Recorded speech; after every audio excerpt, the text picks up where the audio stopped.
Right, welcome back guys. Simanga Michael Njapa here, personal trainer and online coach. Thank you so much for coming back to the channel. Make sure you like the video, subscribe to the channel if you haven't already. I know some of you haven't. And let's get into it. We're going to talk about ways on how to burn fat quickly. Let's do this. Number one, you are not burning fat unless you are in some sort of energy balance or negative energy balance, sorry. So the first point is a calorie deficit. Yes, you've heard this point before, but it'll always be one of the top points because that's the main driver of weight loss. In this video, obviously talking about more so fat loss, not necessarily weight loss. But again, if you pair the deficit with some sort of strength training where you kind of keep your lean body tissue and you just focus on losing body fat, which you should do measurements for and not just focus on the scale.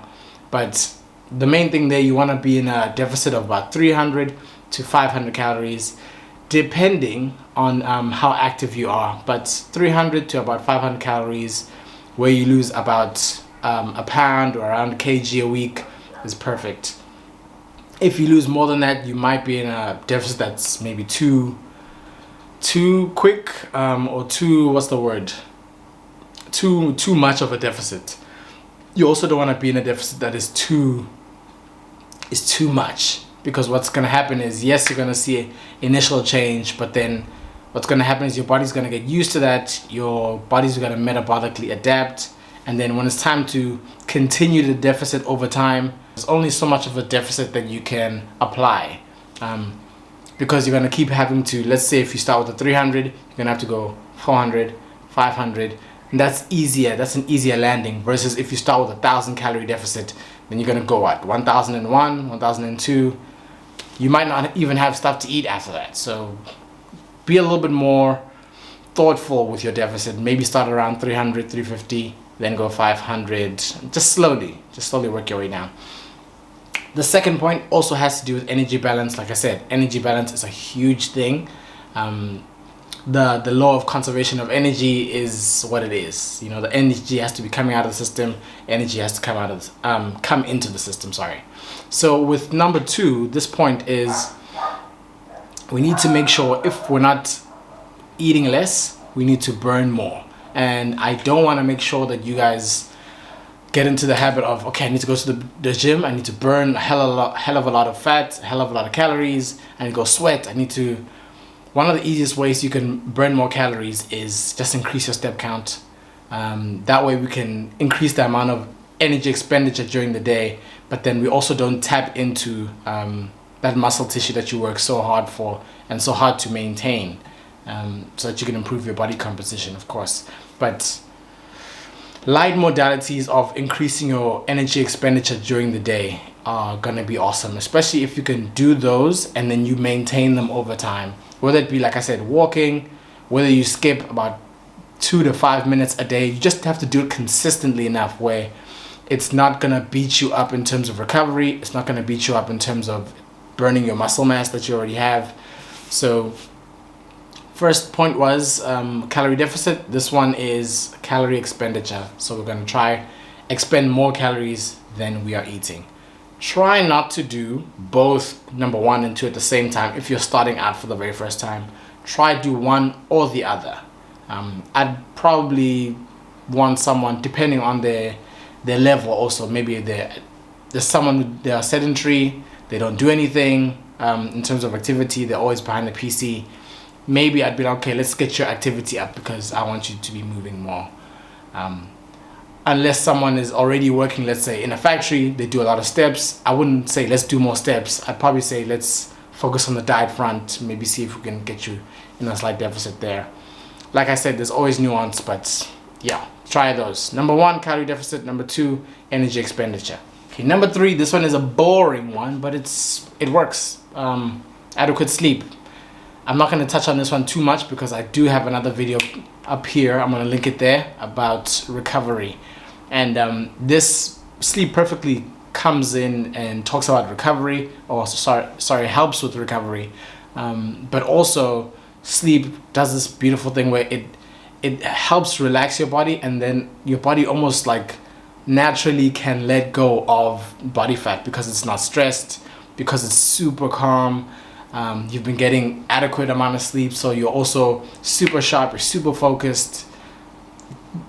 Just getting adequate sleep is just the ish. It's just such a easy way of improving most of your health markers just by getting adequate sleep. One of the ways you can get adequate sleep, obviously you can shoot for about 7 to 9 hours. I think the last time I checked, that was in and around the recommendation. Okay, quick break here. Make sure you like the video, guys. I hope this information I've given you so far is helpful. I got a lot more later in the video. I got 2 bonus points for you later in the video, so make sure that you stay tuned for that. Subscribe to the channel, and let's keep it moving. Right, point number 4 is hydration. And again, I mentioned this one on I'm not sure if it's the same video, the recovery video I did, but I did do a video on hydration. I'm gonna link that one up here. I'm just gonna touch on this point, but that video goes into way more detail, so do check that video out if you want the full scoop on hydration. But hydration basically just, it helps your body move better. It helps clear toxins out of your body. Like, it helps your body get rid of stuff because it has the amount of fluid that it needs. When you're hydrated, you're a lot stronger. Hydration, again, like adequate sleep, it's just one of those that it's simple, but it's such a hack. And being adequately hydrated is another one where, because your body's clearing itself of all the toxins, will and can help you burn a little bit more body fat. Also assuming that you're doing other things correctly, of course. These now are the 2 bonus points. So the first bonus point is consistency. I know that's a boring one, but I even mentioned this on the last video that I did, but nothing that we do, whether it's fitness, business, whatever, I can give you all the tricks to optimize everything, but if you don't do it consistently, you're not going to see the progress that you want to see. That kind of rhymes. But it's the truth. If you don't do it consistently, you're just not going to see what you need to see. You can have Robert Kiyosaki and Tony Robbins give you the blueprint on how to be a millionaire or whatever, and they tell you these are the steps that you have to make, or steps that you have to follow every day, and you follow them, what, twice in a week? You think you're going to be a millionaire? Probably not. Okay, so it's the same thing with fitness. You train 3 times a week. You make sure that you apply some of the things that I've talked about more often than not, at least.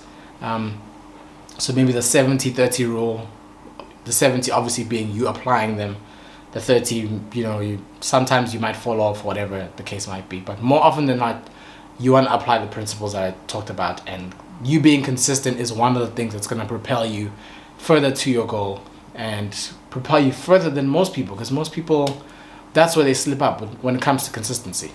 Okay, last bonus point, seek professional guidance.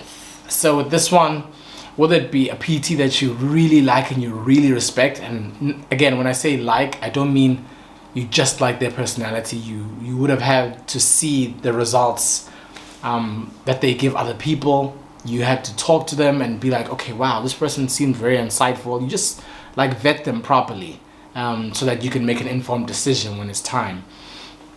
And also having another maybe a dietitian or other healthcare professional or a set of eyes on you and your journey that can help guide you along your journey, so that they know and you can have someone that you're accountable to, helps so much. It's not just me saying this just because I'm in the space, but I know how much value a great coach, a great dietitian, a great mentor can have on someone, and the impact that can have on someone's life. That is the video. I hope it was helpful. I gave you guys 2 bonus points. I hope they were helpful. Please subscribe to the channel, guys. I will see you in the next one, and much love.